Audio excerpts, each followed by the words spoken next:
उत्तराखंड सरकार की अपर मुख्य सचिव गृह राधा रतूड़ी की यूपी पुलिस को लेकर दिए एक बयान ने विवाद खड़ा कर दिया है, जिस पर सफाई देने के लिए UP ADG law and order Prashant Kumar को खुद सामने आना पड़ा। दरअसल कल एक प्रेस कॉन्फ्रेंस में एसीएस गृह राधा रतूड़ी ने कानून व्यवस्था को लेकर जानकारी दी, जिसमें उन्होंने उत्तराखंड में बढ़ते अपराधों पर बात की और अफसरों को सख्ती से निपटने के निर्देश दिए। तो वहीं दूसरे प्रदेश से तुलना करते हुए यूपी की पुलिस की कार्यप्रणाली पर भी गंभीर आरोप लगा दिए। उन्होंने एक तरीके से आरोप लगाते हुए कहा कि कई बार यूपी पुलिस निर्दोष को पकड़कर कहती है कि हमने मामला सुलझा लिया है, ये भी गलत है। जिसके बाद यूपी पुलिस ने इन आरोपों का तुरंत खंडन करते हुए एसीएस को जवाब दिया। ADG law and order Prashant Kumar ने कहा कि उत्तराखंड एसीएस गृह का बयान गैर जिम्मेदाराना है, तथ्यों को जाने बगैर बिना जिम्मेदाराना बयान जो दिया गया है जो कि गलत है। एसीएस गृह का बयान तथ्यों पर आधारित नहीं है। वहीं मामला तूल पकड़ते देख एसीएस ने अपने बयान से पलटते हुए कहा कि उत्तर प्रदेश और उत्तराखंड पुलिस अच्छा काम कर रही है और कई आपराधिक मामलों में दोनों राज्यों की पुलिस मिलकर काम करती है और उनका खुलासा भी जल्द किया जाता है।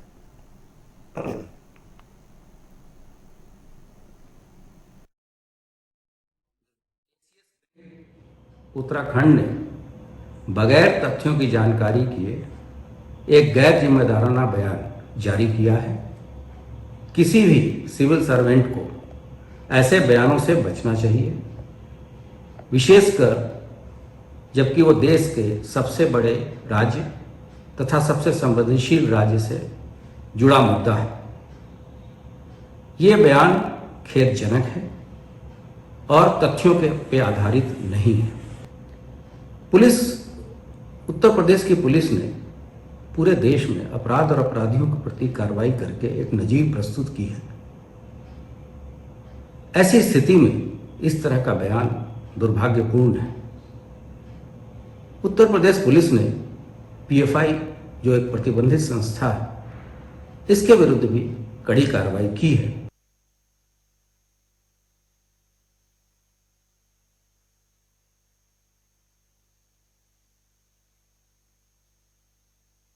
साफ तौर पर कहना है कि जो ये बयान दिया गया है काफी गैर जिम्मेदार बयान है। चलिए आगे बढ़ेंगे और इस खबर पर अपडेट के साथ विशाल गर्ग हमारे संवाददाता हमारे साथ जुड़ चुके हैं। विशाल, जिस तरीके से एसीएस की तरफ से ये गैर जिम्मेदाराना बयान दिया गया है और उसके बाद जैसे ही यूपी पुलिस ने इस पर अपनी प्रतिक्रिया दी है तो बयान से भी वो पलट गई है, क्या कुछ पूरा मामला अपडेट क्या है? पुलिस ने खनन माफिया को पकड़ के वहां पर गोलीबारी की थी और जिसमें एक महिला की जान भी चली गई थी। इसमें इसको लेकर के पुलिस प्रशासन में भी हड़कंप मचा था और जिस तरह से अपर मुख्य सचिव राधा रतूड़ी ने बयान दिया था कि उत्तर प्रदेश पुलिस जो है वो निर्दोषों को पर कार्रवाई करती है, अपने जो वहां के जो चीजें हैं उनको खोलने के लिए या फिर वहां की जो घटनाएं हैं उनको खोलने के लिए वो निर्दोषों को जेल में भेजती है। तो इनके इस बयान पर वहां के जो एडीजी थे, जो प्रशांत कुमार है, उन्होंने ये कहा है कि क्या इनको खनन माफिया जो है वो निर्दोष लग रही है, क्या जो आपराधिक घटनाओं में संलिप्त है या जिन पर उत्तर प्रदेश सरकार ने इनाम घोषित किया है क्या वो अपराधी नहीं है। तो उनके इस बयान के बाद एडीजी ने ये बयान दिया है और जिस पर इनकी थोड़ी किरकिरी हो गई है, क्योंकि इसके राधा रतूड़ी ने पहले विभाग की मॉनिटरिंग की, उन्होंने जाना कि किस तरह की चीजें हो रही हैं, क्योंकि उत्तराखंड में देखिए एक के बाद एक जिस तरह की घटनाएं हो रही हैं और मुख्यमंत्री पुष्कर सिंह धामी भी इन सब घटनाओं से नाराज हैं और उन्होंने 3 दिन का अल्टीमेटम भी जारी कराया था कि जल्द से जल्द राज्य में जो घटनाएं हो रही हैं उनको खोला जाए और किसी भी निर्दोष व्यक्ति के खिलाफ कोई ऐसी कार्रवाई ना हो, ताकि क्योंकि देखिए जिस तरह से एसीएस ने कहा कि अगर यूपी पुलिस किसी निर्दोष को कार्रवाई करती है, किसी निर्दोष पर कार्रवाई करती है तो एक व्यक्ति पर कार्रवाई करती है तो ऐसे में 99 और ऐसे लोग हैं जो पैदा हो जाएंगे जो इस तरह की घटनाओं को अंजाम देंगे। तो कहीं ना कहीं इनके इस बयान पर एडीजी प्रशांत कुमार ने भी टिप्पणी की है। उन्होंने कहा है कि ये विषय जो है ये खेदपूर्वक है और इस तरह के बड़े अधिकारियों को इस तरह के बयानों से बचना चाहिए। बिल्कुल विशाल, क्योंकि सीधा सीधा आरोप यहाँ पर उत्तर प्रदेश पुलिस पर लगाया गया था कि निर्दोषों को पकड़कर केस सुलझा दिया जाता है। ऐसे में एडीजी लॉ एंड ऑर्डर की तरफ से भी इस बात का जिक्र किया गया है कि कहीं ना कहीं ये जो बयान दिया गया है गैर जिम्मेदाराना तरीके से दिया गया है। ऐसे में अधिकारी से आपकी कोई बातचीत हो पाई है क्या एसीएस अधिकारी से?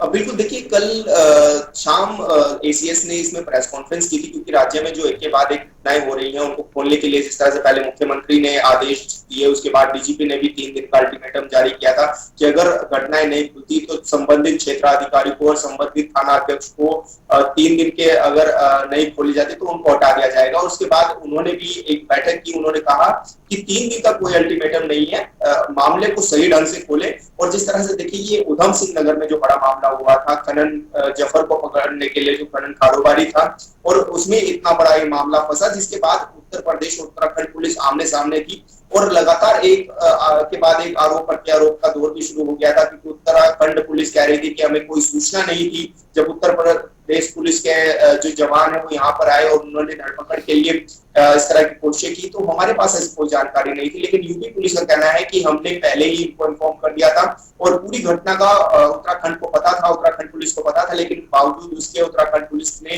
किस तरह की मदद नहीं की। लेकिन जब ये मामला बढ़ा तो उत्तर प्रदेश सरकार पर और उत्तर प्रदेश की जो पुलिस है उसकी कार्यशैली पर भी सवाल उठाए गए और उत्तराखंड पुलिस ने साफ तौर पर इससे इनकार कर दिया कि हमें इसकी कोई जानकारी नहीं थी, हमारे पास ऐसा कोई भी चीज नहीं थी कि जो हमें पता हो कि इस तरह की घटनाओं को उत्तर प्रदेश पुलिस अंजाम देने वाली है या फिर यहाँ से खनन कारोबारी को पकड़ने की कवायद चल रही है। तो इस तरह की कोई जानकारी नहीं थी और इसके बाद जो उत्तराखंड पुलिस और उत्तर प्रदेश पुलिस है वो आमने सामने आ गई थी और ये मामला अब इतना बढ़ गया था कि अब एसीएस जो अपर मुख्य सचिव है राधा रतूड़ी, उन्होंने ये बयान दिया कि उत्तर प्रदेश पुलिस जो है वो निर्दोषों पर कार्रवाई करती है और इस कारण एक आरोपी को तो पकड़ती ही है और 10 नए आरोपी पैदा हो जा रहे हैं।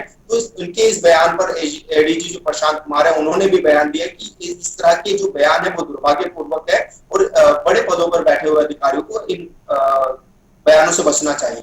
बिल्कुल, चलिए बहुत बहुत शुक्रिया विशाल तमाम जानकारी हमारे साथ साझा करने के लिए। तो फिलहाल एसीएस की तरफ से तुरंत बयान पलट दिया गया और कहा कि अब उत्तर प्रदेश और उत्तराखंड पुलिस मिलकर काम कर रही है और समझदारी से काम किया जा रहा है, मामले भी जल्द सुलझा लिए जाते हैं। तो आपको बता दें कि बिगड़े हुए बोल यहाँ पर राधा रतूड़ी के देखने को मिले थे, जहां पर यूपी पुलिस पर आरोप लगाए थे और उसके बाद यूपी पुलिस के वरिष्ठ अधिकारी ने जवाब भी दिया। मथुरा के गोवर्धन स्थित राधा कुंड में लाखों श्रद्धालुओं ने डुबकी लगाई है। संतान सुख समेत कई दूसरी मनोकामनाओं को लेकर रात 12 बजते ही लोगों ने डुबकी लगाई। दरअसल मान्यताओं के अनुसार अहोई अष्टमी के दौरान श्रद्धालुओं के बीच राधा कुंड में डुबकी लगाने का बड़ा महत्व होता है। लोगों की मान्यता है कि संतान समेत दूसरी मनोकामना रखने वालों की इच्छा पूरी होती है। इस दौरान हर कोई राधा की भक्ति में डूबा नजर आया। सोमवार की सुबह से ही कुंड के घाटों पर भीड़ दिखाई देने लगी थी। रात तक सैलाब उमड़ने लगा। मनोकामना पूरी होने के बाद भी श्रद्धालु दूर दूर से आते हैं। वहीं श्रद्धालुओं ने गिरिराज जी की परिक्रमा भी लगाई है। आपको बता दें कि राधा रानी कुंड पर पूजा अर्चना की है। स्नान से पहले दीपदान किया गया। ठीक रात 12 बजते ही राधा कृपा कटाक्ष के जयकारों से पूरा मंदिर गूंज उठा। तो आपको बता दें कि देवरिया के रामपुरकार खान थाना में पुलिस ने हत्या करने वाले 5 हत्यारों को गिरफ्तार करते हुए जेल भेज दिया है। बीते 2 दिन पहले थाना कोतवाली के भीमपुर माल गोदाम के पास से एक व्यक्ति का शव बरामद हुआ था, जिसके संबंध में गुमशुदगी का मामला दर्ज किया गया था। युवक का शव मिलने के बाद मुखबिर की सूचना पर 5 हत्यारों को गिरफ्तार किया गया। सीतापुर के शोभना साड़ी सेंटर में भीषण आग लग गई है। पूरा सामान जलकर खाक हो गया है। बता दें कि 1 करोड़ से ज्यादा का नुकसान बताया जा रहा है। साथ ही बता दें कि घर पर मौजूद 80 साल के बुजुर्ग की आग में झुलसने से मौत हो गई है। वहीं घर के अन्य लोगों ने भागकर अपनी जान बचा ली है। भारी मात्रा में पुलिस बल और फायर ब्रिगेड की टीम मौके पर पहुंची है, जहां कड़ी मशक्कत के बाद आग पर काबू पा लिया गया है। फर्रुखाबाद में सोमवार देर शाम लकड़ी की गोदाम में भीषण आग लग गई, जिसे देखते देखते लाखों रुपए का माल जलकर खाक हो गया। दमकल की गाड़ियों ने बड़ी मशक्कत के बाद आग पर काबू पाया है।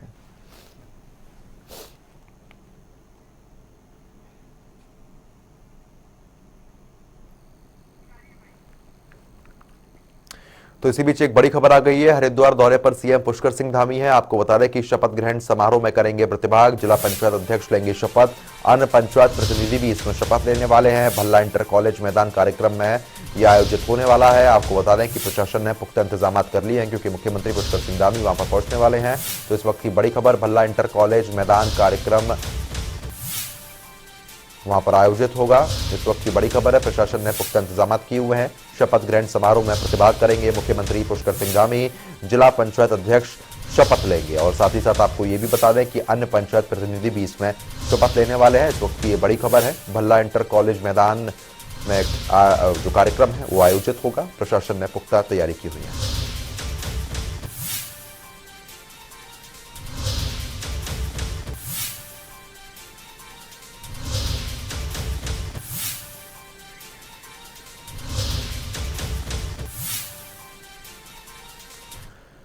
मुख्यमंत्री पुष्कर सिंह धामी सोमवार को मध्य प्रदेश स्थित सागर में महार रेजिमेंट में आयोजित सैनिक सम्मेलन में शामिल हुए। सम्मेलन को संबोधित करते हुए मुख्यमंत्री ने कहा कि बचपन में जब वे अपने पिताजी से महार रेजिमेंट के वीर सैनिकों की शौर्य गाथाओं के बारे में सुनते थे तो मन में उत्साह और उमंग की भावना सामने आती थी। उन्होंने कहा कि ये मेरा सौभाग्य ही है कि आप मुझे सभी वीर सैनिकों के बीच आने का मौका मिला है। सीएम धामी ने बताया कि इससे पहले वो यहाँ एक बच्चे के रूप में आए थे, जिसके लिए पूरा परिवेश किसी स्वप्न लोक से कम नहीं था। बचपन में जिस दिन वो सागर आए, उनके जीवन की सबसे महत्वपूर्ण दिनों में से वो एक दिन था।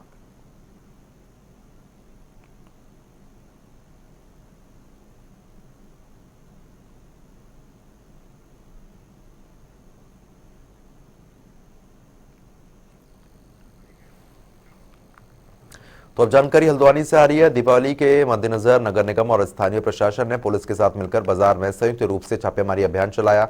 बाजारों में सड़कों पर अतिक्रमण करने वाले व्यक्तियों को तत्काल अतिक्रमण हटाने के निर्देश दिए। साथ ही अतिक्रमण करने वालों के चालान भी किए गए। नगर आयुक्त पंकज उपाध्याय और सिटी मजिस्ट्रेट ऋचा सिंह ने बताया कि व्यापारी दिवाली के मद्देनजर सड़कों पर जमकर अतिक्रमण करते हैं। दुकानों के बाहर भी दुकानें लगाई जाती हैं, जिसके चलते लोगों को खरीदारी करने में भारी परेशानी होती है। इसी वजह से प्रशासन ने अतिक्रमण हटाओ अभियान चलाया है।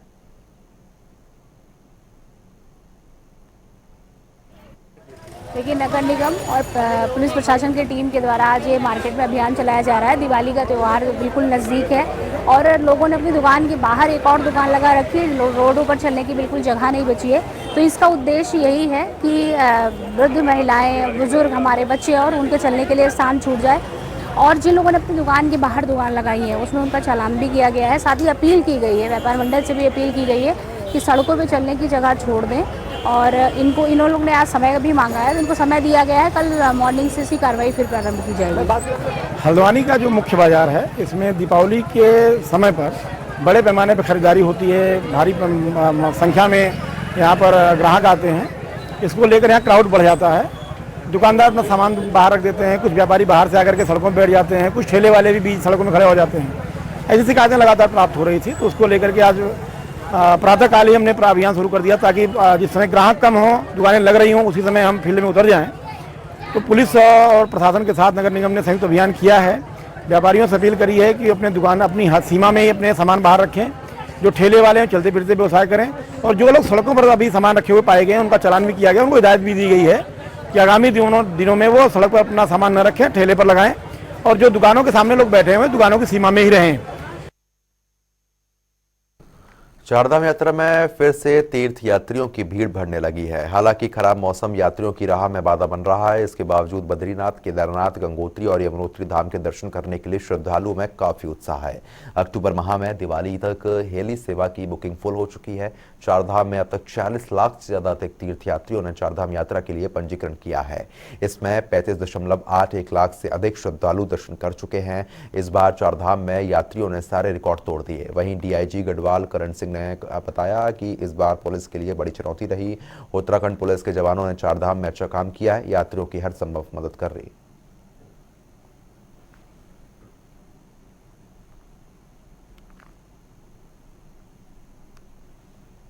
पहले से ही एक अनुमान था कि बढ़ चढ़ के आएंगे और आए भी, और आज भी अब कुछ ही अब 2 सप्ताह से ज़्यादा का समय बचा नहीं है समापन के लिए चारधाम का। लेकिन अभी भी जो श्रद्धालु हैं बड़ी तेजी के साथ और काफ़ी बड़ी संख्या में, पर डे 30,000 के साथ के संख्या है जो चारों धामों में है, पर डे की है ये। इस तरह से अभी आज तक का जो कैलकुलेशन है लगभग 43 लाख कुछ, इससे मतलब 2000-3000 के आसपास आज की डेट तक की फिगर है ये।